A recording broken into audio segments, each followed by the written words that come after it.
हम जब दशाओं को देखते हैं तो दशाओं में मैंने कहा था कि जिस प्लेनेट की दशा है वो 25% रिजल्ट देता है, उसका नक्षत्र लॉर्ड 75% रिजल्ट देता है, और उसका जो सब लॉर्ड है यदि वो है तो वो 100% रिजल्ट देने में कैपेबल है। कहने का मतलब ये है यदि प्लेनेट के अंदर वो भाव आ रहा है जिसकी दशा चल रही है तो वो आपको ओनली 25% कैपेबल होगा रिजल्ट देने में, और यदि नक्षत्र में वो भाव आ रहा है तो वो आपको 75% रिजल्ट देने में कैपेबल होगा, और यदि सब लॉर्ड में आ गया वो भाव तो वो काम हो ही जाएगा। मगर प्रॉमिस के केस में एक्चुअली देखिए, प्रॉमिस में भी सब लॉर्ड सबसे स्ट्रोंग है अभी भी। वो भाव का सब लॉर्ड देखते हैं जिसे हम कस्पल सब लॉर्ड बोलते हैं। तो कस्पल सब लॉर्ड के अंदर यदि कोई भाव आ रहा है तो वो काम होगा, ये मानकर हम चलेंगे। वैसे मगर प्रॉमिस में रिड्यूसिंग हो जाता है यदि तीन चीजें हैं, कस्पल सब लॉर्ड है, दूसरा उसका नक्षत्र लॉर्ड है, और तीसरा उसका सब लॉर्ड है कस्पल सब लॉर्ड का, वो प्लेनेट का। तो यहां पर क्या होता है कि प्रॉमिस में जो तीनों के अंदर यदि प्रॉमिस आ रहा है, तीनों के अंदर आ रहा है, तब उसे हम 100% प्रॉमिस मानकर चलेंगे। यदि आपका कस्पल सब लॉर्ड में भी केवल वो भाव आ गया तो कस्पल सब लॉर्ड भी एक्चुअली अपने आप में मैरिज देने में कैपेबल होता है, मगर उसमें हम दशा की तरह उसको परसेंटेज में एक्चुअली डिवाइड करना यहाँ पे पॉसिबल नहीं है। इन जनरल ये मान के चलेंगे आउट ऑफ 3 यदि 2 कॉम्बिनेशन है तो वो प्रॉमिस काफी स्ट्रोंग हो गया। यहाँ पे स्ट्रोंग और वीक वर्ड बोलेंगे, जैसे मैंने दशा में 25%, 75% और 100% बोला था, वो प्रॉमिस में नहीं बोल सकते। प्रॉमिस क्या होगा, यदि एक भी पैरामीटर मीट कर रहा है तभी भी आपकी मैरिज हो सकती है, और 2 पैरामीटर मीट करते हैं तो हम कहेंगे इट इज बेटर पॉसिबिलिटी, और 3 पैरामीटर मीट कर रहे हैं तभी भी हम कहेंगे इज द बेस्ट पॉसिबिलिटी। मगर यहाँ पे इशू ये आता है ओनली 1 पैरामीटर भी पूरी तरीके से मैरिज कराने में पॉसिबल है, इसलिए यहाँ पे मैंने परसेंटेज नहीं दिया। केवल कस्पल सब लॉर्ड में भी वो अभाव आ गया तभी भी हम कह देंगे कि इस पर्टिकुलर पर्सन की कुंडली के अंदर प्रॉमिस है। तो जनरली आपको केसेस ऐसे ही मिलेंगे, 1 या 2 कॉम्बिनेशन में वो भाव आ रहा होगा, तीसरे में नहीं आ रहा होगा, प्रैक्टिकली ऐसा ही होगा, तभी भी हम उसको प्रॉमिस मानकर चलेंगे। जी सर। Excuse me sir. जी जी। सर मैं ये पूछ रही थी, मान लो जैसे 2711 यदि केवल 11 आ जाए दशा में, तीनों लेवल पे या 2 लेवल पे नक्षत्र, और जी तो फिर मैरिज हो जाती है 11 आने से? नहीं होगी, कोई भी एक भाव आ जाए तो भी होगी। 2 7 11 में कोई भी तीनों भाव यहाँ पर जो भी हैं आप प्रॉमिस के लिए। दशा में जैसे अंतर दशा में केवल 11 आ जाए, केवल 11 होगा तो भी मैरिज हो जाएगी। अब उसमें हम साथ में कौन से भाव हैं उसे हम देखेंगे, पर मैरिज हो जाएगी। तो 2 7 11 में से कोई भी स्क्रिप्ट में एक भी भाव आ रहा है तो स्टिल मैरिज हो जाएगी उस दशा के अंदर। जय श्री राम सर। जी जय श्री राम जी। कौशल जी। हाँ नमस्कार सर। जी नमस्कार सर, वो आपने जो सेटल की एक टेक्निक बताई थी जो 4 पॉइंट थे। नहीं वो आप क्लास को वो करिए सर, रिकॉर्डिंग चल रही है ना इसकी? सर हाँ, अच्छा अच्छा, वो उसका है, ठीक ठीक ठीक। हाँ वो मैरिज का है, मैरिज में आप डिस्कस करना है। अरे मैं भूल गया था सर, वो मेंबर्स कॉमन नहीं है। चलो हम आगे बढ़ते हैं फिर। ठीक है, अभी जो जैसा मैंने कहा था हम राशियों को थोड़ा डिस्कस करेंगे, और इसको आपको आती भी है तो थोड़ा सा जैसा मैं बताता हूं उसे ध्यान रखना। ये आप चाहे वैदिक भी जो यूज करते हैं और केपी में भी राशियों की इंपॉर्टेंस होगी आगे जब मैं आपको प्रेडिक्शन बताऊंगा। ज्यादातर लोग यूज नहीं करते मगर राशि को यूज करना बहुत जरूरी होता है, और इवन आप राशियों को प्रॉपर प्रैक्टिकल सिग्निफिकेशन यदि उसके समझते हैं तो आपको बंदा देखते ही पता चल जाएगा इस पर्टिकुलर पर्सन की ये लग्न होनी चाहिए। और मतलब ये नहीं है कि हम केवल थ्योरेटिकल पढ़े हैं और उसके बेस पे लगाएं। हमारे पास जो लोग मिलते हैं उनकी यदि हम लग्न पूछना शुरू कर दें और उसके बेसिस पर हम जज करना शुरू करें तो फेस का जो स्ट्रक्चर होता है, एक पर्सन का हाव भाव होता है, उसका जो एटीट्यूड होता है, ऐसी सभी चीजों से उसकी लग्न के बारे में हम पता कर सकते हैं। क्योंकि हर एक राशि के जो सिग्निफिकेशंस हैं, करैक्टरिस्टिक हैं, वो बिल्कुल डिफरेंट हैं, वेल डिफाइंड हैं। उनमें हमें ऐसा लगेगा कॉमन है मगर उनके बीच में कॉमन कुछ भी नहीं है।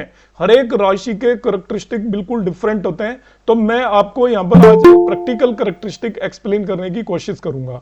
वैसे आप में से ज्यादातर लोगों को मालूम होंगे पर भी हो सकता है आपको थोड़ा कुछ डिफरेंट लगे, और मैं यूजेबल करेक्टरिस्टिक की बात कर रहा हूं, जो बुक्स में लिखे होते हैं उसकी बात नहीं करूंगा आज। तो यहां पर हम देखिए, मैं ये एक मिनट शेयर करना भूल गया, शेयर करता हूं स्क्रीन।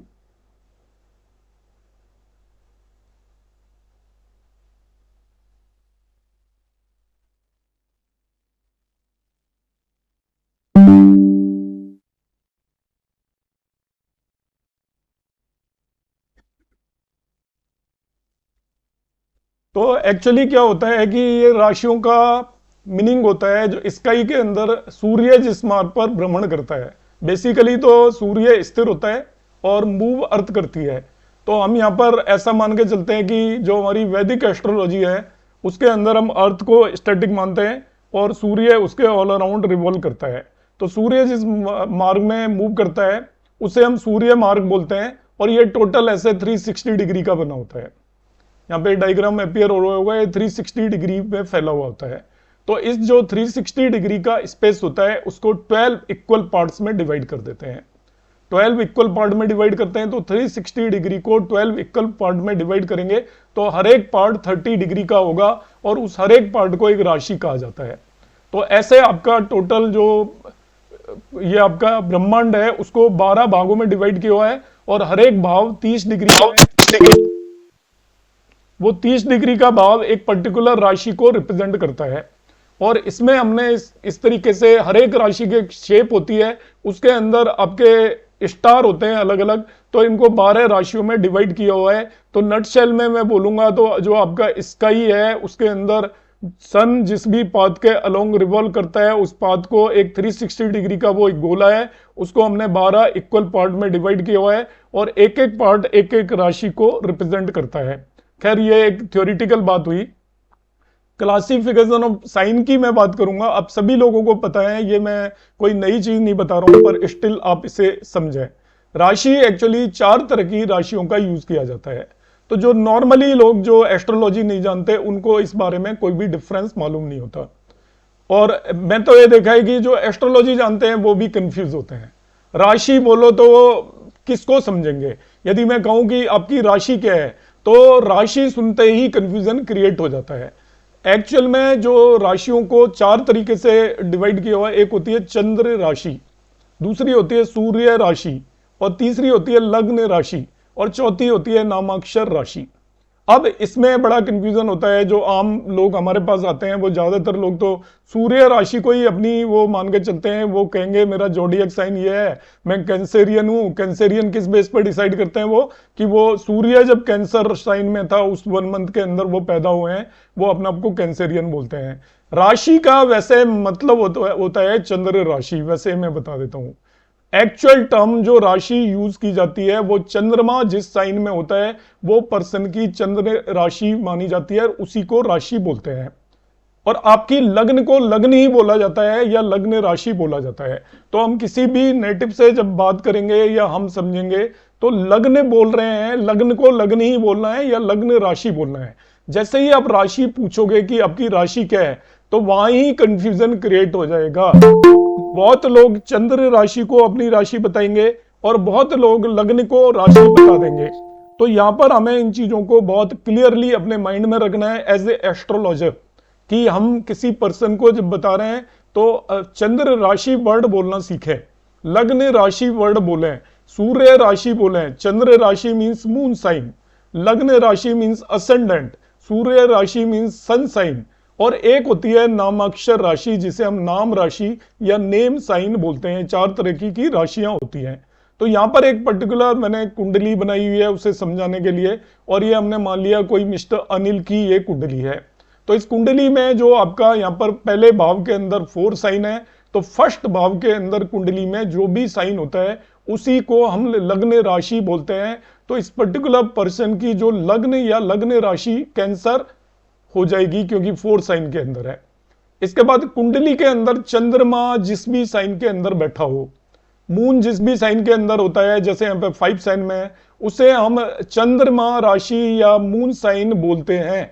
तो जब भी आप राशि वर्ड यूज करें तो इंडिपेंडेंट राशि वर्ड यूज नहीं करना चाहिए, उसके साथ हमें हमेशा लगाना चाहिए हम लग्न राशि की बात कर रहे हैं, चंद्र राशि की बात कर रहे हैं, और तीसरा आपकी कुंडली के अंदर सूर्य जिस भी साइन के अंदर प्लेस्ड हो, जैसे यहाँ पे 10 साइन के अंदर प्लेस्ड हो, उसे हम सन साइन बोलते हैं। और यहाँ पर इन तीनों का डिफरेंस आपको सभी लोगों को पता होगा, फिर भी मैं बता देता हूँ। ये लग्न है 2 आवर्स के लिए मैक्सिमम या अराउंड 2 आवर ये रहता है, इसके बाद बदल जाता है। इसलिए ये सबसे ज्यादा इंपॉर्टेंट होता है किसी भी पर्सन के फ्यूचर को प्रेडिक्ट करने में। चंद्रमा या मून एक पर्टिकुलर साइन में 2.25 से लेकर 2.5 डेज तक होता है। तो जो भी 2 दिन के अंदर लोग बॉर्न होंगे उन सभी की चंद्र राशि सेम होगी।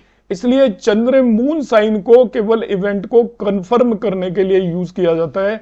कभी भी इवेंट के प्रेडिक्शन के लिए मून साइन को हम यूज नहीं करेंगे, क्योंकि हम समझ सकते हैं कि 2 दिन में जितने लोग पैदा हुए उन सभी का मून साइन सेम होगा। अब सभी का मून साइन सेम है तो सबका आपका फ्यूचर सेम नहीं हो सकता।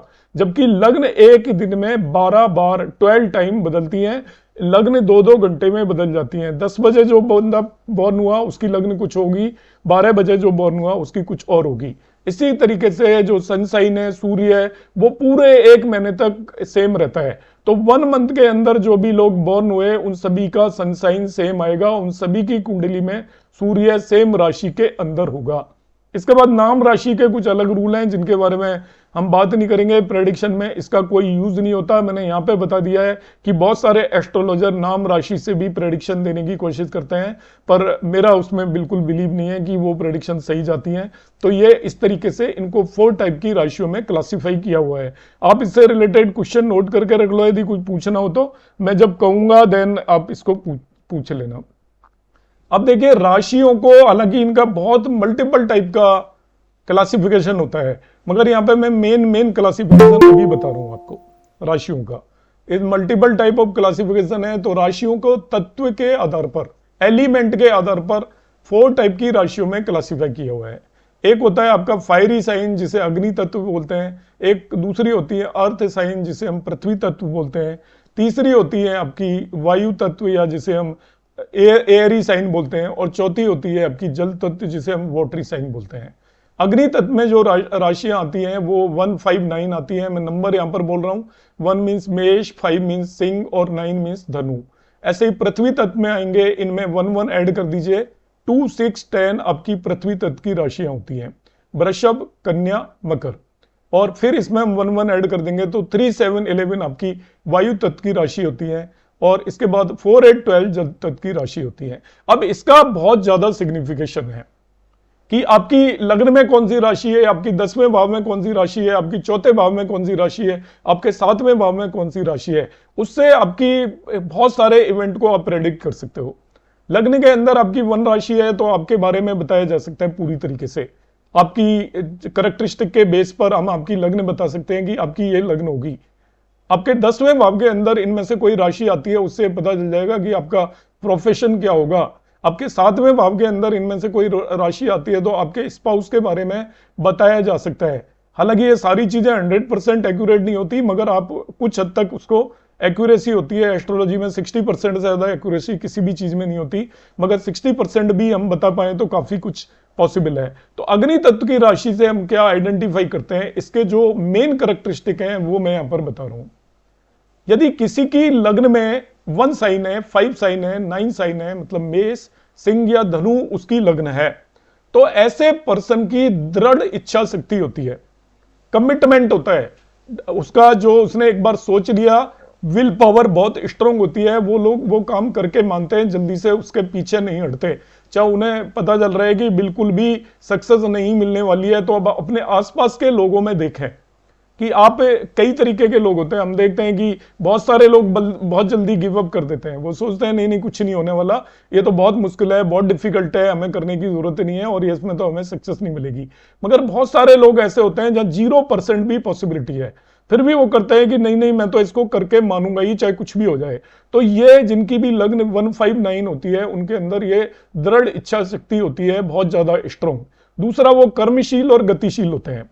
कर्मशील का मतलब वो काम से पीछे नहीं हटते, लगातार काम करते रहते हैं। ऐसे लोगों का ये होता है कि ऑफिस गए, ऑफिस से वो काम करके आए और घर पे आके वो कोई दूसरा बिजनेस कर रहे होंगे, दूसरा काम कर रहे होंगे।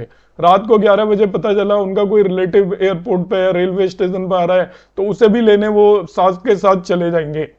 हालांकि मुझे एग्जाम्पल नहीं देना चाहिए और वो हो जाएगा पॉलिटिकल। आप एक पॉलिटिकल लीडर है हमारे कंट्री में बहुत, तो वो आप देखते हो कि अभी यहाँ पे रैली खत्म हुई और 2 घंटे के बाद वो मलेशिया में पहुंच गए, 3 घंटे के बाद वो चेन्नई में आके अपना भाषण दे रहे हैं, 4 घंटे के बाद आप देख रहे हो कि वो एक कैबिनेट मीटिंग कर रहे हैं और इसके बाद वो टीवी पर आकर अपना इंटरव्यू दे रहे हैं। इस तरीके के वो कर्मशील और गतिशील होते हैं लोग, वो कभी रुकते नहीं है। इस तरीके की उनके अंदर ऊर्जा होती है। हालांकि वो जिन पर्सन का मैं बोल रहा हूँ उनकी ये लग्न इनमें से कोई भी नहीं है, पर ये करैक्टरिस्टिक है एक्चुअली 159 के। बहुत हाई एनर्जी है। अब ये पता कैसे चली है दोनों चीजें, हाई एनर्जी कहां से पता चली? अग्नि तत्व। तो अग्नि तत्व, ये दोनों चीजें जो होंगी, कर्मशील और गतिशील होने के लिए अग्नि की जरूरत होगी। आपके अंदर फायर होना चाहिए, एनर्जी होनी चाहिए। अग्नि मीन्स एनर्जी भी होता है, तो अग्नि के समान ऊर्जा होती है। मगर इनका एक जो नेगेटिव वो होता है, इनके ये बहुत जल्दबाजी होती है इनके अंदर। चाहते हैं कि हम हर चीज को अभी कर लें, अभी सिमट लें। जो मैंने एग्जांपल दिए थे, जल्दबाजी का ही ये है कि वो ऑफिस से आएंगे, दूसरा काम पकड़ लेंगे, दूसरा काम आपका, इसके बाद वो तीसरा काम करेंगे, और वो किसी भी काम को बहुत जल्दी करते हैं। ये आपके 4 करैक्टरिस्टिक यदि आप इसको नोट कर लेते हो अग्नि तत्व राशियों के, मेष, सिंह और धनु, इनमें सबसे पहला जो करैक्टरिस्टिक आपको दिमाग के अंदर रखना है, इन्हें और बिठा लो। आपको बहुत ज्यादा हेल्प मिलेगी किसी भी पर्सन के बारे में जानने में कि उनकी अग्नि तत्व की राशि है। अब मैं इसको प्रेडिक्शन में कैसे यूज करूंगा, आप देखिए। मेरे पास एक पर्सन आया, मैं प्रेडिक्शन सिखा रहा हूं, ये कुंडली एनालिसिस मैं सिखाता हूं, उसमें मैं राशियों को बहुत ज्यादा इंपॉर्टेंस देता हूं, तो वो मैं यहाँ पे बता रहा हूं। इसीलिए मैंने बार बार ये कहा भी था कि आप लोग इस क्लास को मिस ना करें।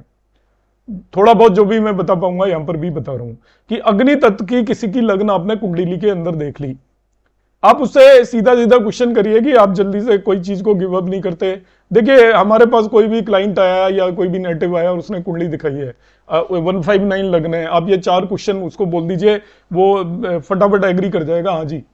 आप कहोगे उसकी लग्न देखते ही कि आपकी बहुत वो है, आपके अंदर कोई भी चीज आप ठान लेते हो तो आप फिर करके ही मानते हो।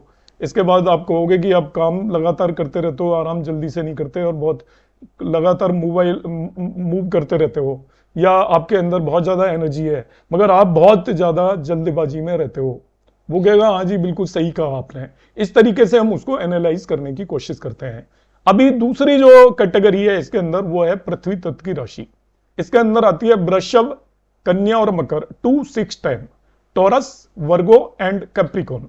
तो पृथ्वी तत्व की राशियों के लोग, अब ये पृथ्वी से लिंक कर लीजिए बस, इसे आपको और कुछ याद नहीं करना। अग्नि तत्व में अग्नि से लिंक कर लीजिए ऊर्जा, अग्नि मीन्स एनर्जी, एंड एनर्जी में क्या हो जाएगा, आपका मूवेबिलिटी आ जाएगा एनर्जी के अंदर, आपका वर्केबिलिटी आ जाएगा एनर्जी के अंदर।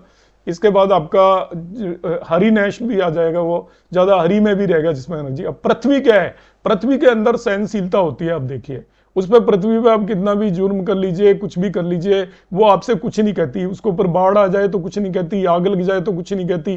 तो उसके अंदर बहुत ज्यादा, अब इस करैक्टरिस्टिक को आपके माइंड में बिठा लीजिए कि ये पृथ्वी तत्व की राशि है, तो हमारी पृथ्वी के क्या करैक्टरिस्टिक है, सबका भरण पोषण करती है वो। उसके ऊपर आप कितने भी इंसान कितने भी जुर्म डाले, वो पृथ्वी अपनी कोई स्थिति को नहीं बदलती, आपको वो सब कुछ देगी जो भी उसके पास है।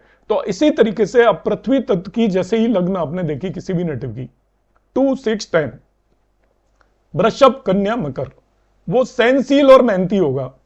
तो पृथ्वी सहनशील है, देखिए पृथ्वी से लिंक करिए बस, जमीन से जुड़ा हुआ व्यवहारिक व्यक्ति होगा, प्रैक्टिकल होगा वो पर्सन।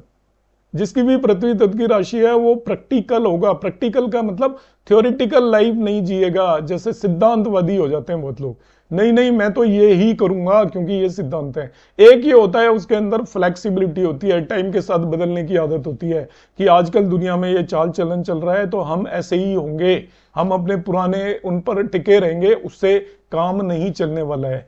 और उसके अंदर धैर्यवान और संतोषी होता है, मतलब बहुत पेशेंस होता है, और इसके बाद वो ग्रीडी नहीं होता। कोई भी जो मिल गया वो सोचेगा ठीक है मिल गया, मगर उसकी जो सबसे नेगेटिव पॉइंट होता है वो समस्याओं के प्रति उदासीन होता है। उसको कोई प्रॉब्लम्स जो आ जाती हैं, जब तक उसके सर पर ना आ जाएं, बिल्कुल ऐसी कंडीशन ना आ जाए कि भाई अब तो ये करना ही पड़ेगा। जैसे ऑफिस में बहुत सारे लोग होते हैं, काम को टालते रहते हैं। पढ़ाई, एजुकेशन में आप देख सकते हो, मैं बता रहा हूँ 2, 6, 10 जिनकी भी लग्न होती है, ये मैं पहले ही बता चुका हूँ, 100% एस्ट्रोलॉजी का रूल किसी पे नहीं लगता। कहीं किसी के में ये ना हो, वो कहेगी नहीं मैं नहीं एग्री करता, पर ये आपका 60-70% बैठेगा। पढ़ाई में आपने देखा होगा बहुत सारे बच्चे साल भर लगे रहते हैं। वो स्कूल से आएंगे, आके सबसे पहले बैग उठाएंगे और बैग उठाकर वो क्या करेंगे, अपना होमवर्क खत्म करेंगे सबसे पहले, या जो भी कहीं कोचिंग गए वहां से आके होमवर्क खत्म कर रहे हैं। अग्नि तत्व हो गया। पृथ्वी तत्व वाला क्या करेगा, अब टेस्ट है, कल मैडम ने वार्निंग दे दी, अब काम करेगा वो, उससे पहले नहीं करेगा। वो समस्याओं के प्रति भी उदासीन रहेगा। घर में कोई भी प्रॉब्लम आ रही है तब तक वो उसको टालता रहेगा जब तक कि उसको कोई बिल्कुल ऐसा आ गया कि भाई ये तो अब ऊपर ही पड़ेगी सर के ऊपर, अब तो करना ही पड़ेगा। धैर्यवान भी होते हैं, वो किसी भी चीज का इंतजार करते हैं प्रॉपर अपॉर्चुनिटी का, और उन्हें जो भी मिल गया हो, बहुत ज्यादा उनके अंदर एम्बिशंस नहीं होती।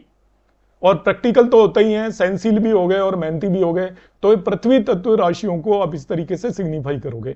अब किसी भी नेटिव आपके पास कोई भी आया, उसकी लग्न के अंदर 2, 6, 10 साइन आपने देखे, इनके में और इंडिविजुअल कैरेक्टरिस्टिक भी हम डिस्कस करेंगे, उसको भी हम मिक्स करेंगे, मगर पृथ्वी तत्व के बेस पर ये 4 चीजें आप बता सकते हो। आप देखोगे कि वो पर्सन थोड़ा सेंसिल होगा, उसकी आप थोड़ा मजाक भी कर लोगे तो वो मजाक भी सहन कर लेगा, या कोई कहीं सफरिंग भी हो रही है तो वो उतनी जल्दी से रिएक्ट नहीं करेगा, अवॉइड करता रहेगा। इसके अलावा वो प्रैक्टिकल होगा, उसको समझ होगी कि भाई किसी भी चीज पे जल्दी से रिएक्ट नहीं करना है। कहीं पे आप कहीं गए, वहां पे इंतजार हो रहा है, इंतजार करना पड़ रहा है, एक डॉक्टर कोई दिखाने गए, एक तो पर्सन ये होगा, भीड़ लग रही है तो उसको एजाइल हो जाएगा, जल्दी से मेरा नंबर क्यों नहीं आ रहा है। और जो पृथ्वी तत्व वाला है वो सोचेगा कि ठीक है जब आएगा उससे पहले कैसे आ सकता है। उस वही कैरेक्टरिस्टिक उसका धैर्यवान और संतोषी भी हो गया। जो मिल गया वो ठीक है, बहुत ज्यादा अचीव करने की कोशिश नहीं करता, और वो जो भी प्रॉब्लम्स होंगी उनके प्रति वो न्यूट्रल रहेगा, उतना ज्यादा वो नहीं होगा। तीसरा जो कैरेक्टरिस्टिक होता है वायु तत्व, एरी साइन। तो ये राशियां बताने के बाद मैं आपको अपॉर्चुनिटी दूंगा, अभी आप क्वेश्चन नोट कर लो, जो भी करना चाहते हो विल डिस्कस। तो वायु तत्व की जो राशि है वो आपकी 3, 7, 11, मिथुन, तुला, कुंभ। मिथुन मीन Gemini sign, Libra and Aquarius sign में वायु तत्व आता है। अब वायु का कैरेक्टरिस्टिक उठा लीजिए, आपको लग्न देखनी है, आप सब आदत डालें कुंडली के अंदर। जैसे ही आपने इनमें से कोई भी लग्न देखी, अभी मैं लग्न की बात कर रहा हूं और हाउसेस को भी हम देख सकते हैं। 3, 7, 11 लग्न आपने देखी, 3, 7, 11 तो वायु तत्व की राशि होगी। अब वायु के अंदर क्या होता है, मोबिलिटी होती है, चलती रहती है। वायु के अंदर क्या होता है, अनप्रेडिक्टेबिलिटी होती है एयर में। अभी बहुत स्लो चल रही है, पता लगा कल तूफान आ गया, तो वायु की इतनी ज्यादा स्पीड होती है। वायु एक जगह से दूसरी जगह जाती है। इन चीजों को दिमाग में बिठा लो बस। उसके पूरे के पूरे कैरेक्टरिस्टिक आपको एक भी याद नहीं करना। क्या करेगा, वायु की तरह हवा में बहने वाला होगा। वो हवा में बहने का मतलब उसके विचार स्टैटिक नहीं होंगे। अभी ये सही, थोड़ी देर बाद किसी और दूसरे ने कहा हाँ ये भी सही है, फिर थोड़ी देर बाद किसी तीसरे ने कहा हाँ ये भी सही है। वो हवा में बहने वाला होगा, वायु तत्व। देखिए अभी इलेक्शन हुए हैं, अभी करंटली चल रहे हैं, तो मैं उसी का एग्जांपल दे रहा हूं। आप देखते हो कि लोगों ने साइड ली होती है, पक्का आप कुछ भी कर लो वो हटेगा नहीं, वो उसी तरफ रहेगा। अग्नि तत्व होगा, पृथ्वी तत्व होगा। और एक लोग ये होते हैं कि वो आपका फ्लोटिंग बोटर्स जो होते हैं वो 3, 7, 11 वाले होते हैं।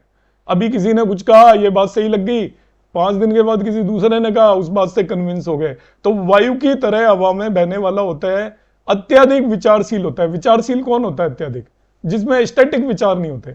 एक विचार जो रखेगा वो विचारशील ज्यादा नहीं होगा। विचारशील कौन होगा, जो अलग अलग चीजों से जल्दी से इन्फ्लुएंस हो जाएगा। कि जिसने भी कहा सोचना अधिक लेकिन करना कम होता है। इन्होंने सोचते रहते हैं, बहुत थिंकिंग होती है, सोचेंगे मैं ये बिजनेस करूंगा, सोच लिया, इसके बाद नहीं। कश्मीर घूमने जाऊंगा, वहां भी सोच लेता है, पूरा प्लान बना लेता है, बजट बना लेता है, इसके बाद फिर गोवा का प्रोग्राम बन जाएगा 3 दिन के बाद, जाएगा कहीं भी नहीं 5 साल के अंदर। इसके बाद वो होगा कल्पनाशील, मतलब इमेजिन करता रहेगा चीजों को, और मगर वो इंटेलिजेंट होगा। वायु तत्व वाले जो लोग होंगे वो आपके इमेजिनेटिव होते हैं, वो आपकी चीज़ों को ऐसे राइटर वगैरह हो सकते हैं, क्योंकि कल्पना जो करते हैं वो लोग जैसे फिल्म मेकर्स होते हैं, राइटर्स होते हैं, पोइट्स होते हैं, वो सारे लोगों को, क्योंकि वहाँ पर कल्पना करना जरूरी हो जाता है और वो इंटेलिजेंट होते हैं। तो वायु तत्व के लिए इन जनरल आप ये मान के चल सकते हो कि वो उसके अंदर स्टेबिलिटी नहीं होगी, पर्सन के अंदर, ऐसा कह सकते हो। उसके विचारों में भी स्टेबिलिटी नहीं होगी। इसके अलावा वो इंटेलिजेंट होंगे और बहुत ज्यादा वो इमेजिनेटिव होंगे, चीजों को सोच पाएंगे। और सोच पाने वाले वो लोग होते हैं, जो कलाकार टाइप जितने भी लोग होते हैं, वो ज्यादातर वही होते हैं जो ज्यादा इमेजिनेटिव होते हैं। तो उसमें 3, 7, 11 लग्न हो सकती है। चौथी कैटेगरी है जल तत्व की राशियां। कर्क, वृश्चिक, मीन, means cancer, Scorpio and Pisces sign 4, 8, 12, ये जल तत्व की राशियां होती हैं। अब जल से इसको लिंक करिए। जल है वाटर। वाटर क्या होता है? पानी। जिसमें मिलाओ वैसा हो जाता है। पानी का रंग कैसा होता है? जिस चीज में मिलाओगे वैसा हो जाएगा। और एक फ्लो भी करता है, वो स्टैटिक भी होता है, लाइफ भी देता है और लाइफ को डिस्ट्रॉय भी कर देता है पानी। यदि बाढ़ आएगा तो वो डिस्ट्रॉयर हो गया, कुछ भी नहीं बचेगा। और यदि वो कहीं स्टैटिक है तो उसके बगैर प्राण भी नहीं बचते, मतलब दोनों ही स्थिति होती है। तो जो वाटरी साइन के लोग होते हैं, तो वो एक, क्योंकि वाटर हो गया, बहुत ज्यादा वो इमोशनल होते हैं, बात बात पर रोने लग जाते हैं। जैसे हमने देखा है कि बहुत सारे लोगों को बहुत जल्दी आंसू आ जाते हैं, वाटरी साइन के हैं। तो हमारे, आपने देखा होगा, मैं एग्जांपल फिर से ही वही आ गया, आपने देखा होगा हमारे जो प्राइम मिनिस्टर हैं वो भी आपने कई बार रोते हुए देखे होंगे। उनकी जो लगन मार्केट के अंदर है वो सही है गलत है, वो वृश्चिक है, वाटरी साइन है। तो वो दृढ़ होते हुए भी, और वो क्या होगा आपका, देखिए उनसे करेक्टरिस्टिक मिलेंगे, मैं आपको बता देता हूँ वाटरी साइन के। अत्यधिक भावुक तथा संवेदनाओं से भरा हुआ। फिर बातू नहीं होते हैं, वो टॉकेटिव बहुत होते हैं, अपनी बातें बताते रहेंगे, दूसरे की नहीं सुनेंगे। ठीक है, अपनी बातें, जो उनके पास इतनी बातें होती हैं, अब दुनिया के किसी भी टॉपिक पे बात कर लो, और उनको नॉलेज भी पूरी है या नहीं है, या हो भी सकती है और नहीं भी हो सकती, पर वो हर टॉपिक पर बात करेंगे। फिर इनके अलावा इनके ये भी करेक्टरिस्टिक होते हैं कि जो दूसरे लोगों की बातों में वो जल्दी से आ जाते हैं, कि दूसरे लोगों ने जो भी कहा उसको वो जल्दी से मान लेंगे एक तरीके से, क्योंकि इनके अंदर पानी की तरह वो होती है कि जिसमें मिलाओ वैसा। पानी रे पानी, तेरा रंग कैसा, जिसमें मिलाओ उस जैसा। तो इसीलिए वाटरी साइन के लोगों के अंदर क्या होता है कि आप वो जिसके साथ आएंगे उसके जैसा हो जाएंगे, मतलब दूसरों की बातों में आसानी से आ जाते हैं, शीघ्र ही बातों में आने वाले वाटरी साइन के लोग होते हैं। तो ये मैंने 4 तरीके के तत्वों की राशियां बताई। अग्नि तत्व की जब भी लग्न हो, उस पर्सन के बारे में आप फायर से लिंक कर लीजिए, उसको फायर जैसे करेक्टरिस्टिक मिलते हैं, तो आप कह सकते हो इस पर्सन की 159 लग्न होनी चाहिए। जो प्रैक्टिकल आपको लोग नजर आए बहुत ज्यादा, एक बार में देख के आप नहीं बता सकते, ये मैं वर्च्यूज के बेस पे बता रहा हूँ। जो लोग आपके साथ रहते हैं या आप जिन्हें जानते हो, आप देखते हो कि इस तरीके का है, बहुत सहनशील है, जल्दी से मगर कोई प्रॉब्लम्स को कैरी ऑन करता है, कभी भी रिजोल्व करने की कोशिश नहीं करता है, तो आप देखोगे पृथ्वी तत्व का बंदा है। आपके घर के अंदर देख सकते हो, आपके 4 तरीके के लोग होंगे। बहुत लोग बहुत ज्यादा एनर्जेटिक होंगे, घर के अंदर 2-4 लोग ऐसे होंगे जो कुछ भी करने को तैयार नहीं है, उनको कोई भी चीज है वो लास्ट मोमेंट तक लेके जाएंगे। कुछ लोग इमेजिनेटिव होते हैं, कुछ ना कुछ सोचते रहते हैं। आपको जब भी मिलेंगे, मैं सोच रहा हूँ ये काम कर लेता हूँ, फिर वो 10 दिन बाद कहेगा मैं सोच रहा हूँ वो काम कर लेता हूँ, फिर 15 दिन बाद कहेगा, तो वो वायु तत्व के लोग होंगे। और जल तत्व के लोग जो होते हैं वो हमें हम मिलाने वाले होते हैं, बहुत ज्यादा बातें करेंगे, एक की जगह वो 4 बातें बताएंगे, बगैर मतलब में भी बातें करेंगे। इस तरीके के जल तत्व के लोग होते हैं। अब इसका एक और मैं क्लासिफिकेशन बता रहा हूँ, इसके बाद हम बात करेंगे आपस में। राशियों के लक्षण जो होते हैं, 1 मोर क्लासिफिकेशन है। ये यहाँ पर लक्षण के बेस पर राशियों को 3 तरह की कैटेगरीज में डिवाइड किया हुआ है, और इन्हें हम ज्यादातर जिन चीजों को यूज करते हैं, वैसे राशियों के 20 क्लासिफिकेशन है। तो एक राशियां होती हैं चर राशियां, उनको मूवेबल साइन बोलते हैं। दूसरी होती है स्थिर राशियां, उन्हें फिक्स्ड साइन भी बोलते हैं। और तीसरी होती है द्विस्वभाव राशियां। तो डुअल साइन हो गया ये राशियों के लक्षण है। अभी जो मैंने बताया वो एलिमेंट के बेस पे बताया कि राशि किस एलिमेंट से मिलकर बनी हुई है। फायरी होगी, या वो अर्थ होगी, या एयर होगी, या वाटर होगी। हमारे 5 तत्वों से मिलकर बना हुआ है। सब इंसान भी नहीं 5 तत्वों से मिलकर बना होता है। 5वां तत्व आकाश हट गया है, बाकी चारों तत्व राशियों में भी होते हैं। तो अलग अलग राशियां अलग अलग एलिमेंट से बनी होती हैं। अब इनके कैरेक्टरिस्टिक क्या होते हैं, उनको 3 तरीके से डिवाइड किया हुआ है।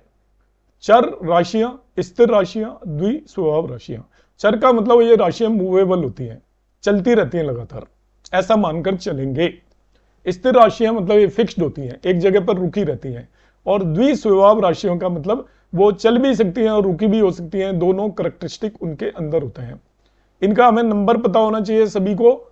जो चर राशियां होती हैं वो होती हैं 1, 4, 7, 10, 1, 4, 7, 10, 3-3 के गैप के बाद, पहली, चौथी, सातवीं, 10वीं। मेष, कर्क, तुला और मकर, जिसे हम Aries, cancer, Libra and Capricorn चर राशि है। फिर स्थिर राशियां, इनमें 1, 1 ऐड करते जाइए, चर राशि से अगली स्थिर राशियां हो जाएंगी 2, 5, 8, 11। तो 1 के बाद 2 आ जाएगा, 5, 8, 11 ये आपकी स्थिर राशियां हो जाएंगी। यहां पे 1, 4, 7, 10 आया था, इसमें 1, 1 ऐड कर दिया तो 2, 5, 8, 11 ये आपकी स्थिर राशियां, ये फिक्स राशियां हो गई। फिर आपकी द्विस्वभाव राशियां होंगी, इनमें सब में फिर 1, 1 ऐड कर दीजिए, तो वो आपका 3, 6, 9, 12 मिथुन, कन्या, धनु, मीन, मीन्स आपकी ये जेमिनाइन होगी, वर्गो हो गई, और धनु का मतलब आपका सेजिटेरियस एंड पाइसेस, ये द्विस्वभाव राशियां याद रखना है। ये बुध और गुरु की राशियां हैं। मरकरी एंड जुपिटर की जो राशियां हैं उन्हें द्विस्वभाव राशियां भी बोलते हैं। अब देखिए इन राशियों से भी आप करेक्टरिस्टिक करेंगे, बाद में मिक्स करेंगे। अभी मैंने देखे आपको एरी साइन की करेक्टरिस्टिक बताया था, एरी साइन है। अब यहां पे एक और चीज आ गई कि वो चर राशि है, एरी साइन चर राशि है। तो अब एरी साइन जब मैं देखूंगा तो मैं क्या देखूंगा, दो चीजें देखूंगा कि वो एक तो फायरी साइन है तो उसके करेक्टरिस्टिक होंगे, और दूसरा ये मूवेबल साइन है तो उसके भी करेक्टरिस्टिक होंगे। अब दोनों को कंबाइन करूंगा तो मुझे मेष राशि के बारे में सारी कहानी पता चल जाएगी कि मेष राशि के लोगों में दृढ़ इच्छा शक्ति होगी, बहुत ज्यादा मूवेबिलिटी होगी, उनके अंदर जल्दबाजी होगी, क्योंकि ये देखिए चर हो गई, मूवेबल साइन हो गया। तो मूवेबल का मतलब क्या होता है, जो चीज चलती रहती है तो चलती रहेगी, वो रुकना नहीं चाहिए, एक काम खत्म नहीं होगा उससे पहले वो दूसरा काम करने की कोशिश तरीके करेगा। इस तरीके का हम इसको इंटरप्रेट करेंगे। तो यहां पर क्या होता है, देखिए चर का मतलब होता है चलायमान। तो इस राशि के जातक कभी भी टिक कर नहीं बैठ सकते। इवन 10वें भाव में भी चर राशि आ जाए तो वो बंदा अपने प्रोफेशन से कभी सेटिस्फाई नहीं होता, बदलता रहता है लगातार।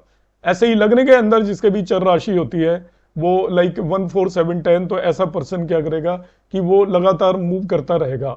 दूसरा है, इसमें हर समय कुछ ना कुछ करते रहना इनकी फितरत में होता है। Always they keep on doing something.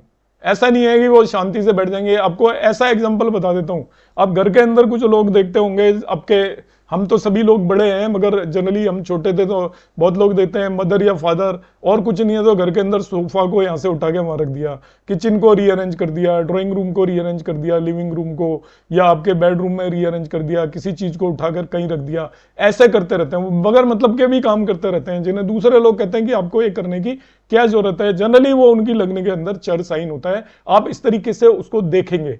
यदि आपको ऐसा कोई भी पर्सन दिखाई दे रहा है आपके आसपास जो कि कुछ ना कुछ करता ही रहता है, व्यक्ति में आलस नहीं होता, क्रियाशील रहता है, मतलब उनके अंदर कोई भी आलस नहीं होता, कंटिन्यूअसली वर्क करते रहते हैं, गतिशील व क्रियाशील होना ये मैं बता ही चुका हूं। और ये परिवर्तन पसंद करते हैं ये लोग। चर जिनका साइन होता है उनको हर चीज में परिवर्तन पसंद होता है। कैसे, आप हर वीकेंड पे वो चाहेंगे कि हम कहीं घूमने जाएं, या मंथली या एनुअली जरूर जाएंगे। पैसे नहीं होंगे तो उधार लेके चले जाएंगे मगर वो जाएंगे जरूर। आपने देखा होगा कि जनरली लोग दिल्ली में हम देखते हैं कि वृंदावन चले गए, हर सैटरडे चले जाते हैं, और नहीं तो गोवर्धन जी की परिक्रमा देने चले गए। मतलब वो कुछ ना कुछ करते रहेंगे, एक जगह पर टिक कर रहना उनको बिल्कुल पसंद नहीं होता।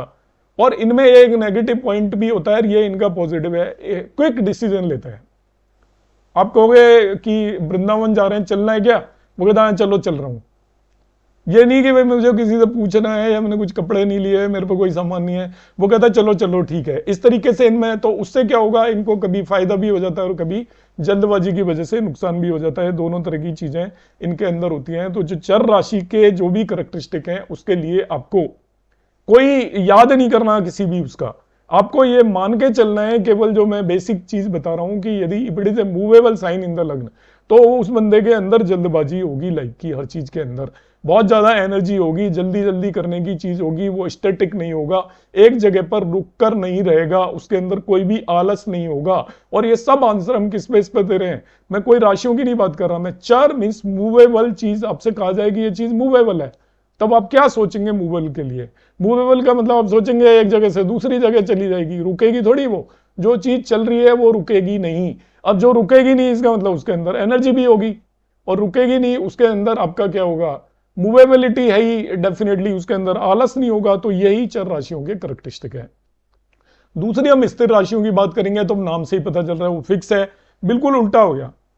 चर के अंदर एनर्जी, स्थिर वाले क्या करेंगे यदि हम इसको एनालाइज करना चाहें तो आलस होगा इनके अंदर, इसलिए वो अपने स्थान से आसानी से नहीं हटेंगे। इवन घर में भी सोफे पे या किसी चेयर पे बैठ गए और कोई ब्रूमिंग कर रहा है, झाड़ू लगा रहा है, तो वो जहां बैठा हुआ है तो वो यही कहेगा लगा लो, बस मैं तो यहां से नहीं उठ रहा, आपने लगाना है तो लगा लो। इस तरीके का उनका करैक्टरिस्टिक होगा, आसानी से उठेंगे नहीं, जहां पर एक जगह बैठे हैं तो दिन भर बैठे रहेंगे, इस तरीके का उनके अंदर करैक्टरिस्टिक होगा, क्योंकि ये राशियां स्थिर है। इन्हें बार बार परिवर्तन पसंद नहीं होता, अपना प्लेस भी पसंद नहीं होता। इनके पास 2 मकान होंगे, एक अच्छा है, और यदि पुराने वाले में रह रहे हैं तो ये सोचेंगे छोड़ो कौन जाएगा, हम तो यहीं रहेंगे। तो इनको इतना नापसंद होता है परिवर्तन। फिर क्योंकि ये स्थिर हैं इसलिए धैर्यवान होते हैं। स्थिर वही हो सकता है, मूवेबल जो है वो धैर्यवान नहीं हो सकता, और यथा स्थिति में रहना चाहते हैं, मतलब जो कंडीशन है उसको बदलना नहीं चाहते। अब ये स्थिर है तो अब देखिए इनमें फ्लेक्सिबिलिटी नहीं होगी, जिद्दीपन होगा। जो चीज स्थिर है वो अपने आप को जल्दी से बदलेगा नहीं, कोई भी काम जल्दीबाजी में ये नहीं करते और बहुत ही विचारते हैं। इनका नेगेटिव पॉइंट भी है और पॉजिटिव है। नेगेटिव तो इसलिए है कई बार वो चीज ही टाइम ही गुजर जाता है, सोचते ही रह जाते हैं, और पॉजिटिव इसलिए है कि जल्दबाजी में जब हम कई बार काम करते हैं, जल्दी का काम शैतान का होता है ऐसा हम कहते हैं, तो वो शैतान वाला काम ये नहीं करते, जबकि मूवेबल साइन वाले शैतान वाला काम भी कर जाते हैं। उससे उन्हें फायदा भी हो जाता है और कई बार नुकसान भी हो जाता है, क्योंकि जल्दबाजी में दोनों ही चीजें होती हैं। तो इस तरीके से देखिए स्थिर साइन जैसे ही आप लग्न में देखो, यहां पर जो मेरे बताने का मीनिंग है वो ये है कि आप उसको समझें, एक्चुअली लर्न ना करें किसी भी चीज को।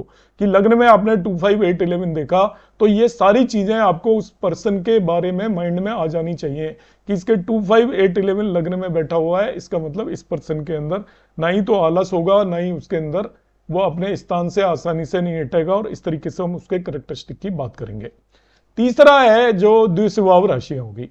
अब द्विस्वभाव के अंदर चर के भी करैक्टरिस्टिक होंगे और स्थिर राशियों के भी करैक्टरिस्टिक होंगे, दोनों के करैक्टरिस्टिक होंगे।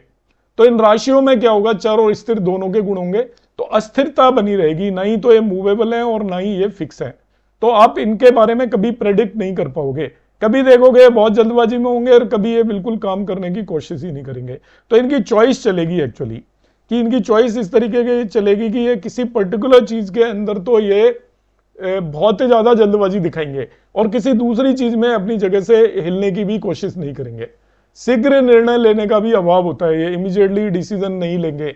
और इनके अंदर क्योंकि नेगेटिविटी बहुत बड़ी होती है, ड्यूअल साइन वालों के बारे में आप देखिएगा, द्विस्वभाव राशि के लोगों के अंदर नेगेटिविटी बहुत बड़ी होती है। नेगेटिविटी भरी होने का मतलब क्या होता है कि इनके विचार स्टैटिक नहीं होते। अब जिसके विचार स्टैटिक नहीं होते वो क्या करता है, पॉजिटिव विचारों को छोड़ देता है और उसके अंदर नेगेटिव विचार, यदि आपको दिखाई देता है कि किसी भी पर्सन के अंदर नेगेटिविटी बहुत ज्यादा है, तो आप उसको इस तरीके से समझेंगे कि इस पर्टिकुलर पर्सन के अंदर इसका डुअल साइन हो सकता है।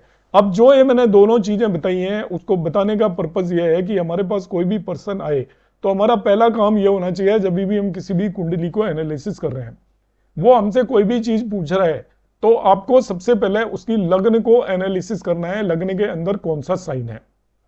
अब लग्न के अंदर एक्चुअली जो भी साइन होगा, एक मिनट, तो लग्न के अंदर कौन सा साइन है ये बहुत ही इंपॉर्टेंट हो जाता है। लग्न के अंदर जो भी साइन होगा तो हमें सबसे पहले देखना है, जो कि मैंने ऑब्जर्व किया है कि कोई भी नहीं देखता, वो जनरली क्या करेंगे, भाव देख लेंगे, जल्दी से दशा किसकी चल रही है और इसके बियॉन्ड वो जाने की कोशिश नहीं करते। आप लग्न को देखो सबसे पहले, उससे उसके करैक्टरिस्टिक पता चलेंगे। कोई पर्सन मेरे पास आया, मैं आपको बता रहा हूं कि भाई मुझे जॉब से रिलेटेड प्रॉब्लम है। अब आप उसको एनालाइज करने से पहले देखिए कि उसकी लग्न क्या है पर्सन की। उसकी लग्न मूवेबल साइन की है तो जॉब से रिलेटेड प्रॉब्लम आप कैसे एनालाइज करोगे कि इसका साइन मूवेबल है तो ये चाहता ही नहीं, बदलना चाहेगा जल्दी जल्दी, अपनी स्थिति में रहना ही नहीं चाहता। और अपनी स्थिति में रहना नहीं चाहता, ये भी एक सबसे बड़ा कॉज है। उसे जो अपनी स्थिति में नहीं रहना चाहता उसको अपनी स्थिति खराब लगने लग जाएगी। वो जॉब कर रहा है और जॉब कर रहा है तो वो सोचेगा यार ये तो बेकार है, वहां पे तो ज्यादा अच्छा है, वहां पे ज्यादा अच्छा माहौल है, यहाँ तो मुझे तंग कर रखा है। बिकॉज उसकी नेचर ये है कि वो मूवेबल है, उसकी नेचर। इसी तरीके से यदि कोई पर्सन लग रहा है कि बहुत बुरी स्थिति में है वो आप उसके साथ ऑफिस में गए, आपने देखा यार ये तो इतना ज़्यादा काम करता है, हमारे ऑफिस में तो इतना ही काम नहीं है, आप उसे सजेस्ट करोगे भाई तुम कोई दूसरा जॉब क्यों नहीं ढूंढ लेते, आप इतना हार्ड वर्किंग पर्सन हो और आप दूसरा जॉब मिलो तो आपको पैसे भी अच्छे मिलेंगे और आपको ज़्यादा अच्छी कंडीशंस मिलेंगी। वो गया नहीं जी ठीक है मेरे लिए तो यही। तो ये देखिए कितनी ज़्यादा इंपॉर्टेंट है। वो मेरे पास यदि कोई भी चीज़ लेने आया, मेरे से वो ले रहा है प्रोफेशन से रिलेटेड कंसल्टेंसी ले रहा है, तो मैंने यदि उसकी लगनी नहीं देखी, उसका करेक्टरिस्टिक नहीं देखा, 10th हाउस का करेक्टरिस्टिक नहीं देखा, तो उसका बिहेवियर तो मुझे पता ही नहीं लगा। मैं केवल प्लेनेट देखकर यदि प्रेडिक्शन दे रहा हूं, पर्सन का बिहेवियर देखा ही नहीं मैंने, उसकी लग्न पर के बारे में जनरली क्या होगा, लग्न लॉर्ड को सब एनालाइज करते हैं, लग्न के भाव को सब एनालाइज करते हैं, मगर लग्न में साइन कौन सा है उसको एनालाइज करने की अब इंपॉर्टेंस, जब भी जो भी प्रेडिक्शन देते हैं या कुंडली को एनालाइज करते हैं तो अब इस चीज पर हमेशा फोकस करें। नंबर 1 पे आप रखें कि उसकी लग्न क्या है, और आप यदि देखेंगे तो आपको खुद ही पता चलेगा कि आपकी प्रेडिक्शन में कितना ज्यादा डिफरेंस आने वाला है। आप उस पर्सन को यदि उसके मुंह पर कहोगे 4 बातें कि उसकी लग्न मूवेबल है, आप कहोगे कि आप स्टैटिक नहीं रहते, बहुत जल्दी जल्दी बदल जाते हो और आपका एक जगह पे मन नहीं लगता, आपका घूमने में मन लगता है, एक जगह से दूसरी जगह जाने की कोशिश करते रहते हो, अलग अलग जगह घूमने की कोशिश करते रहते हो, या आप जॉब भी करते हो तो आप जल्दी जल्दी चेंज करने का मन लगता होगा, एक जगह रुकने का मन नहीं लगता होगा। वो पर्सन एग्री करेगा, क्योंकि हम जब भी किसी से प्रेडिक्शन देंगे या एस्ट्रोलॉजी हम करेंगे तो उसके अंदर हमारे अंदर ये होना चाहिए ना कि उस पर्सन के बारे में हम कुछ 2-4 बातें बता पाए, तभी तो उसका कॉन्फिडेंस हमारे ऊपर आएगा कि भाई ये जो हमें कंसल्टेंसी दे रहा है इसे कुछ पता भी है या नहीं पता है। तो इन दिस वे हम लग्न की इंपॉर्टेंस बहुत ज्यादा हो जाती है। और यही 10वें भाव के अंदर, अब जैसे आपको देखना है किसी का हस्बैंड कैसा होगा, तो मैंने देखा 7th हाउस के अंदर मूवेबल साइन है, वो सर फायरी साइन है। सबसे पहले देखिए 1 साइन आ गया, तो 1 साइन आते ही आप समझ जाइए कि जो इसका स्पाउस है बहुत एनर्जेटिक होगा, मूवेबल होगा, वर्कोलिक होगा, बहुत काम करेगा, जल्दी से थकेगा नहीं। अब मूवेबल वो आ गया आपका फायरी साइन 1 साइन। अब 1 साइन के साथ अब आपने क्या किया है, 1 साइन का दूसरा करेक्टरिस्टिक भी ऐड कर लो। 1 साइन कौन सा है, मूवेबल, गतिशील, तो वो क्या होगा, पर्सन उसको घूमने का बड़ा शौक होगा, एक जगह पे जल्दी से रुकेगा नहीं।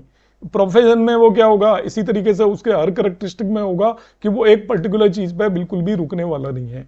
अभी मैं एग्जांपल लेता हूं कि 7वें भाव के अंदर 5 साइन आ गया। अब 5 साइन तो क्या है, वो फायरी साइन भी है और दूसरा वो क्या है आपका स्थिर हो गया, फिक्स साइन हो गया। अब आप दोनों को मिक्स करेंगे, फिक्स भी साइन है और फायरी साइन है, उसके अंदर एनर्जी बहुत है पर्सन के अंदर, मगर वो अपनी स्थिति बदलना नहीं चाहता।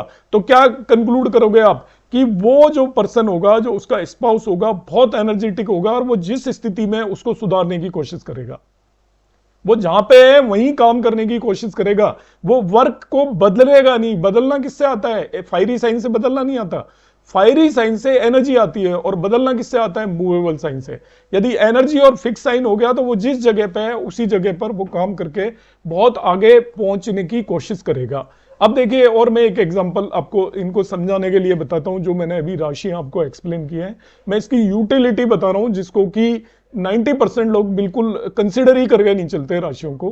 कि आपकी लग्न के अंदर सपोज स्टैटिक साइन है, 2 फिक्स साइन हो गया, या मैं मान लेता हूं कि आपका लग्न के अंदर सपोज वोटरी साइन है, 12 साइन हो गया, तो उसकी वोटरी साइन की लग्न होगी, तो वोटरी साइन के उसके अंदर करेक्टरिस्टिक होंगे पर्सन के अंदर, और 10th हाउस के अंदर उसका फिक्स साइन है।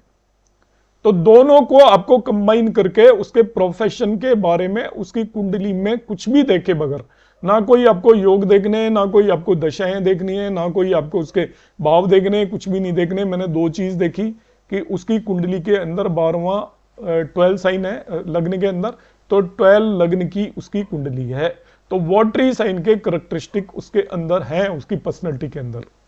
वो बहुत इमोशनल होगा, इसके अलावा उसमें वोटरी साइन के अंदर फ्लेक्सिबल होगा, बातू नहीं होगा, दूसरों की बातों में जल्दी से आ जाएगा, ये करेक्टरिस्टिक उसके अंदर है।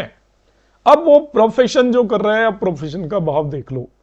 अब मैं देखिए इसको लिंक करना बता रहा हूं, आप इसको यदि लिंक कर पाते हैं तो वो, क्योंकि वो आपको अपना विवेक यूज करना पड़ेगा, इसका कोई फॉर्मूला नहीं है, मैं आपको एक्सप्लेन करने की कोशिश कर रहा हूं कि उसके 10th हाउस के अंदर 1 साइन आ गया, तो देखिए केस समझिए आप, लग्न 12 साइन की है, तो खैर 10 में तो 1 नहीं आएगा, तो हम 10 के अंदर उसका आप आ जाइए 12 साइन हो गया, तो 10 के अंदर उसका 9 साइन आएगा। तो 9 साइन का मतलब हो गया वो फायरी साइन हो गया। 9 साइन इज फायरी साइन। तो 12 साइन उसकी लग्न के अंदर आपका वोटरी साइन है और 9th हाउस के अंदर फायरी साइन है।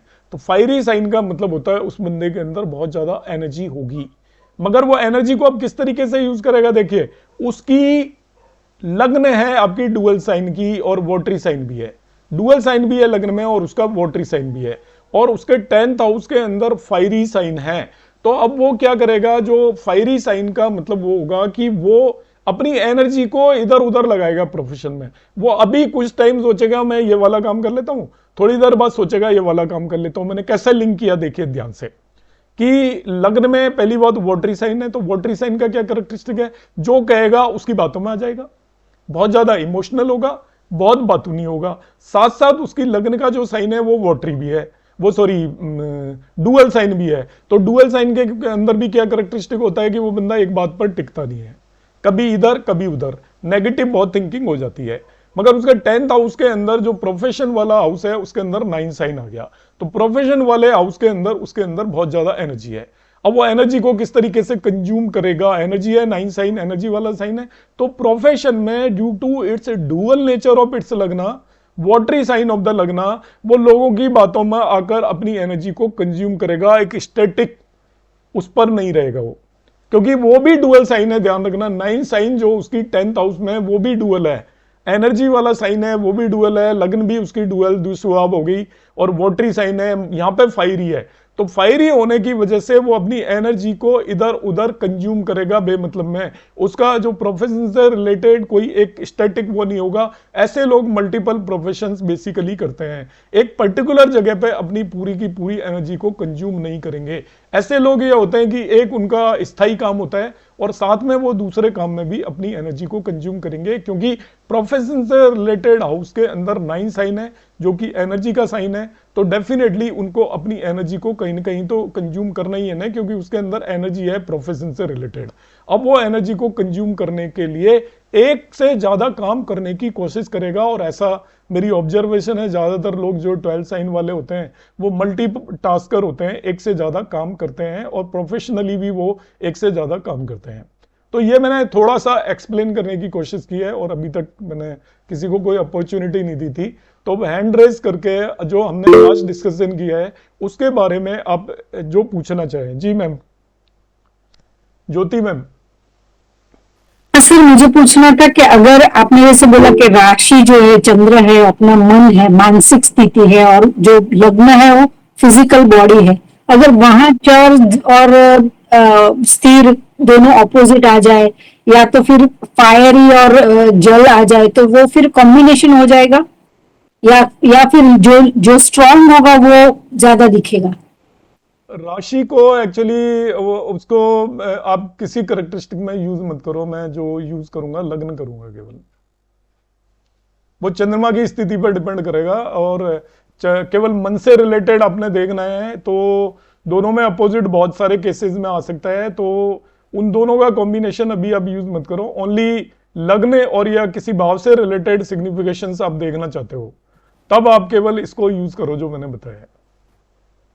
Okay okay sir. जी कौशल जी पूछिए अब। हाँ, जो मैम ने पूछा मेरा भी वही सवाल था सर। हाँ नहीं, मैंने जो बताया है वो आप समझिए, मैं राशि को कहीं लेकर नहीं आया हूँ। मैंने यहाँ पर जो भी बताया है हम कुछ भी एनालिसिस नहीं करेंगे, चंद्र लगने के बेस पर केवल हम इवेंट को कंफर्म करेंगे बस।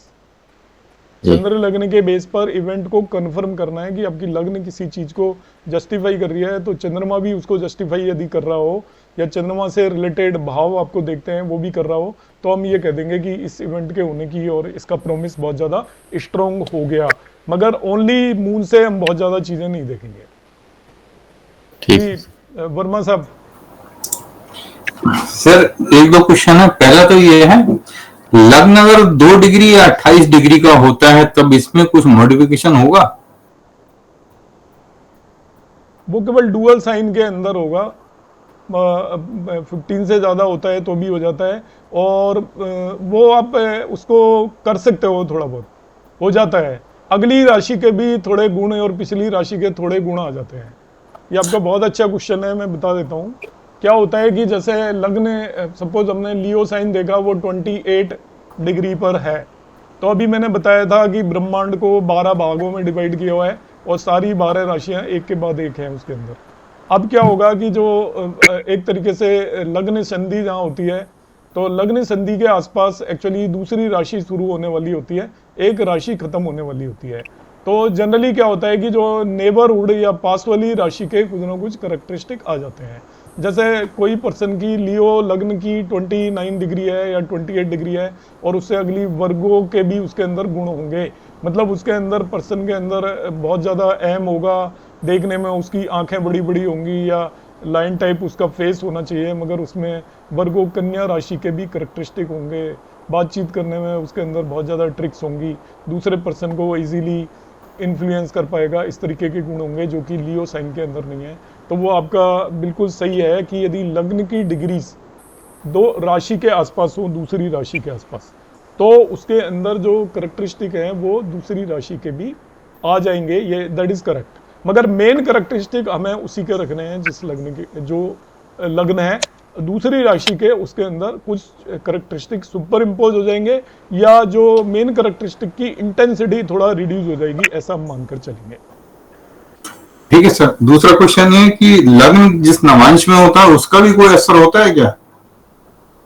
नवांश तो सर फिर वो ज़्यादा डिटेलिंग में हम पहुंच जाएंगे, वो फिर हमें नवांश चार्ट से रिलेटेड जो चीज़ें देखनी होती हैं उसमें इन्फ्लुएंस ज़्यादा पड़ेगा बजाय ओवरऑल करेक्टरिस्टिक में। आप जैसे ही नवांश में जाओगे, किसी भी डिविजनल चार्ट में हम लग्न को लेकर जैसे ही जाएंगे, तो वो जो किसी भी डिविजनल चार्ट की जो लग्न होती है वो उस डिवीजन से रिलेटेड रिजल्ट को इन्फ्लुएंस करेगी।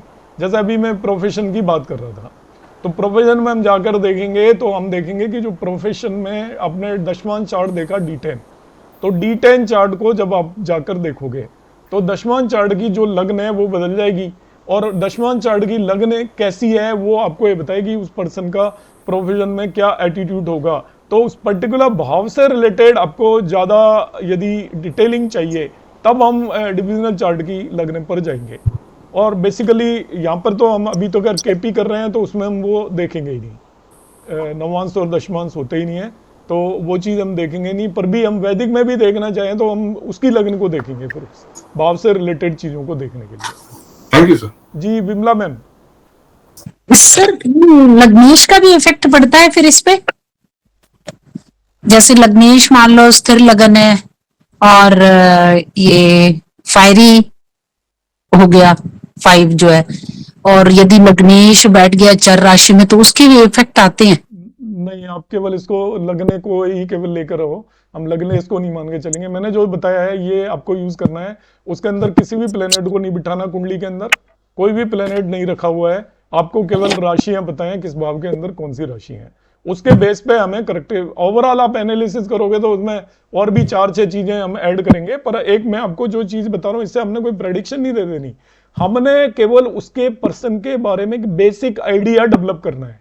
राशि कौन सी है उससे हमने क्या करना है, बेसिक आइडिया एक पता करना है। बाकी तो सब चीजों पे सारी चीजें डिपेंड करती हैं, पर बेसिक चीजें ये हमें पता चल जाएंगी कि ये पर्सन की लग्न ये है, ये मूवेबल साइन की लग्न है, तो वो पर्सन थोड़ा मूवेबल टाइप होगा, मतलब स्टैटिक नहीं होगा, उसके विचारों में परिवर्तन बहुत जल्दी आएगा। एक रफ आइडिया जिसे बोलते हैं ना, आप जो 4 बातें कहोगे चारों पे एग्री नहीं होगा, हो सकता है वो एक पे बिल्कुल ही डिसएग्री हो जाए, जी ऐसा तो बिल्कुल भी नहीं है, मगर वो कुछ उसके बारे में पता लगेंगे, ऐसा आप कह सकते हो। Thank you sir. जी रति मैम। सर मेरा एक क्वेश्चन है जनरल प्रेडिक्शन से रिलेटेड, कि मैंने कुछ कुंडलियां कॉन्टिन्यूअस ऐसी देखी हैं जिसमें 3 ग्रह स्वराशि के हैं, एक आधा उच्च का भी है, पर उनकी लाइफ बिल्कुल भी अच्छी नहीं, मतलब बहुत ही उथल पुथल है। और ऐसी कुंडली देखी कि पता लगा लगन में मंगल जो है नीच राशि का बैठा है, एक आध ग्रह वक्री है, लेकिन मस्त लाइफ चल रही है। एक्चुअली इनको क्या है कि हम जो हमें थ्योरी में पढ़ाते हैं ना, वो एक्चुअली इस तरीके से पढ़ाते हैं कि हम सोचते हैं कि उच्च का ग्रह हो गया। मैंने एक वीडियो डाला था भी उच्च और नीच का, आप देखना उसे। जी सर बिल्कुल।